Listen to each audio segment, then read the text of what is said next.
Hello friends. तो कैसे हैं आप सभी? मुझे उम्मीद है आप सभी अच्छे ही होंगे। So in this video I am going to talk about cell organelles यानी कि कोशिका।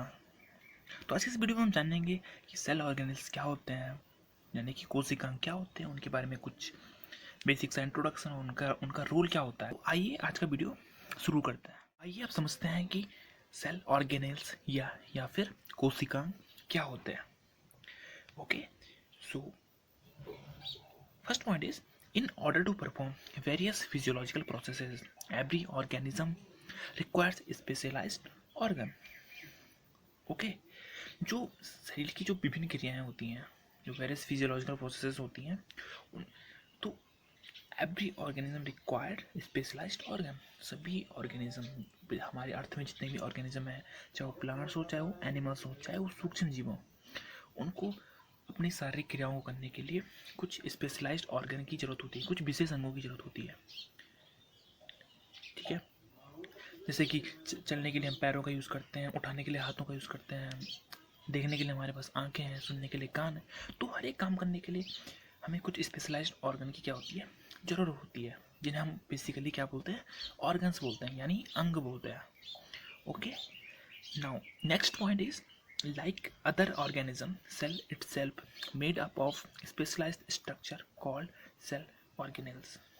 ओके, दूसरे जीवों की तरह सेल अपने आप में ही कुछ स्पेशलाइज्ड स्ट्रक्चर से मिलकर बनी होती है, जिन्हें हम सेल ऑर्गेनेल्स यानी कि कोशिकांग बोलते हैं। ओके, जैसे कि अगर हम मल्टी सेलुलर ऑर्गेनिज्म की बात करें या कि यानी यानी कि बहुकोषी जीवों की बात करें, तो उनमें जो अंग होते हैं, हम जो स्पेशलाइज्ड स्ट्रक्चर होते हैं, जो कि हर एक काम को करने के लिए बने, कुछ कामों को करने के लिए बने होते हैं, हम उन्हें ऑर्गन्स बोलते हैं। ओके, पर सेल में हम इन्हें ऑर्गेनेल्स बोलते हैं, सेल ऑर्गेनेल्स बोलते हैं, यानी कि कोशिकांग बोलते हैं। ओके, तो इसमें कंफ्यूज नहीं होना है। हम जो सेल के जो स्पेशलाइज्ड स्ट्रक्चर हैं, उन्हें हम सेल ऑर्गेनेल्स बोलते हैं या फिर कोशिकांग बोलते हैं। Next point is, there are three important feature in a cell. Important feature means important organelles, यानी कि महत्वपूर्ण कोशिकांग। Okay, so first organelles is plasma membrane और सेल मेम्ब्रेन। ओके, जिसे हम कोशिका झिल्ली भी बोलते हैं। सेकंड इज न्यूक्लियस, न्यूक्लियस यानी कि केंद्रक। थर्ड इज साइटोप्लाज्म, साइटोप्लाज्म यानी कोशिका द्रव्य। ओके, अब ऐसा नहीं है कि इसमें सिर्फ तीन ही ऑर्गेनेल्स पाए जाते हैं, तीन ही कोशिकांग पाए जाते हैं, ऐसा नहीं है। इसके अलावा भी बहुत सारे कोशिकांग सेल ऑर्गेनेल्स पाए जाते हैं सेल में। ओके, लेकिन ये तीन जो होते हैं, ये बहुत ही महत्वपूर्ण होते हैं, बहुत ही इंपॉर्टेंट होते हैं, इंपॉर्टेंट फीचर होते हैं किसी भी सेल के एग्जिस्टेंस के लिए। ओके, इसके अलावा हम बाकी ऑर्गेनेल्स के बारे में आगे आने वाली वीडियो में पढ़ेंगे। Okay, so what is plasma membrane और सेल मेम्ब्रेन या फिर कोशिका झिल्ली। सो कोशिका झिल्ली होती है जो, या फिर प्लाज्मा मेम्ब्रेन जिसे हम बोलते हैं, वो किसी भी सेल की आउटर मोस्ट लेयर होती है। हालांकि ये एनिमल सेल की आउटर मोस्ट लेयर होती है, क्योंकि एनिमल सेल में सेल वॉल नहीं पाई जाती है। ओके, ये बहुत ध्यान ध्यान देने वाली बात है कि एनिमल सेल में सेल वॉल नहीं पाई जाती है, कोशिका भित्ति नहीं पाई जाती है, इसलिए सबसे आउटर मोस्ट लेयर क्या होती है, प्लाज्मा मेम्ब्रेन होती है।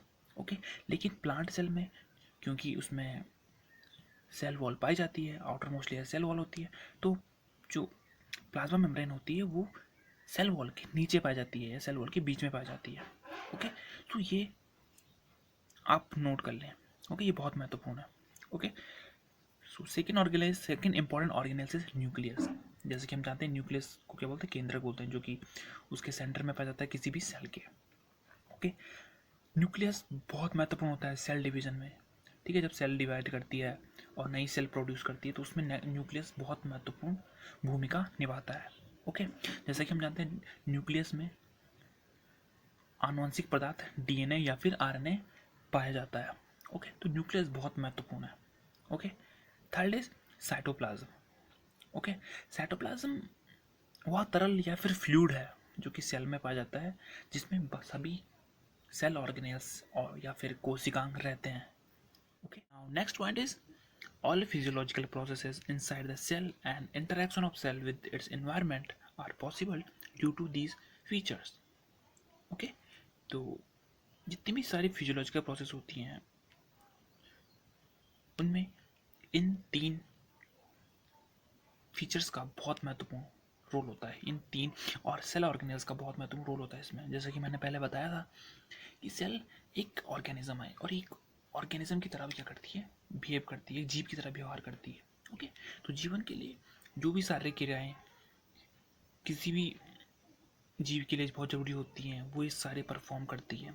ओके, और इसमें जो महत्वपूर्ण भूमिका होती है वो इन तीन सेल ऑर्गेनेल्स की क्या होती है, बहुत महत्वपूर्ण भूमिका होती है। ओके, और interaction of cell with its environment are possible due to these features. Okay, तो ये जो सेल ऑर्गेनेल्स होते हैं वो सेल को उसके आउटर बाह्य वातावरण या फिर आउटर एनवायरनमेंट से उसकी क्या करते हैं, रक्षा करते हैं, उसको प्रोटेक्शन देते हैं सेल को। ओके, तो जो सेल का सर्वाइवल होता है, जो उसका एग्जिस्टेंस होता है वो तभी पॉसिबल होता है जब ये तीन ऑर्गेनेल्स उसके सही होते हैं, प्रॉपर होते हैं। ओके, तो इन तीन ऑर्गेनेल्स का बहुत इन तीन सेल ऑर्गेनेल्स का बहुत महत्वपूर्ण रोल होता है सेल के सर्वाइवल और एग्जिस्टेंस में। जैसा कि आप डायग्राम में देख सकते हैं ये एक स्ट्रक्चर है एक सेल का। ओके, सो इसमें ये जो इसकी प्लाज्मा मेम्ब्रेन है, जो इसकी आउटर मोस्ट लेयर है, इसमें ये क्या है, इसकी प्लाज्मा मेम्ब्रेन है। ओके, जैसे कि मैंने पहले बताया था एनिमल सेल की जो आउटर मोस्ट लेयर होती है वो होती है प्लाज्मा मेम्ब्रेन, क्योंकि इसमें सेल वॉल नहीं पाई जाती है। एनिमल सेल में सेल वॉल नहीं पाई जाती है। ओके, लेकिन जो प्लांट सेल होती है उसमें आउटर मोस्ट लेयर क्या होती है, सेल वॉल होती है। सेल वॉल के नीचे प्लाज्मा मेम्ब्रेन पाई जाती है। ओके, तो इस बात को ध्यान रखना कि plasma membrane outer most layer होती है एनिमल सेल की, और ये इसका न्यूक्लियस है। ओके, ये इसका न्यूक्लियस है, ये वाला, ये जो जिसके अंदर आनुवंशिक पदार्थ डीएनए या आरएनए पाया जाता है। ओके, वैसे आमतौर पर डीएनए ही पाया जाता है विकसित जीवों में, आनुवंशिक पदार्थ। ओके, तो ये बात ध्यान रखना। Okay, and third is cytoplasm. ठीक है, साइटोप्लाज्म जैसे आप देख सकते हैं ये इसका जो अंदर का जो जिसमें ये बाकी सारे ऑर्गेनेल से रहते हैं, ये जो सेल, ये जो फ्लूइड होता है, एक तरल होता है। ओके, जिसमें सारे बाकी सारे ऑर्गेनेल्स रहते हैं, इसे साइटोप्लाज्म बोलते हैं। इसके अंदर का जो तरल भाग होता है, ये जो फ्लूइड होता है। ओके, तो इस बात को ध्यान रखना। ओके, जैसे कि आप डायग्राम में देख सकते हैं कि इसमें बहुत सारे ऑर्गेनेल्स हैं। ओके, सो इसके बारे में भी हम, ये भी बहुत महत्वपूर्ण होते हैं, इसके बारे में हम इनके फंक्शन और स्ट्रक्चर के बारे में हम आगे पढ़ाई करेंगे। आगे आने वाली वीडियो में हमें बताऊंगा इनके बारे में कुछ basics introduction. Okay, so thank you for watching.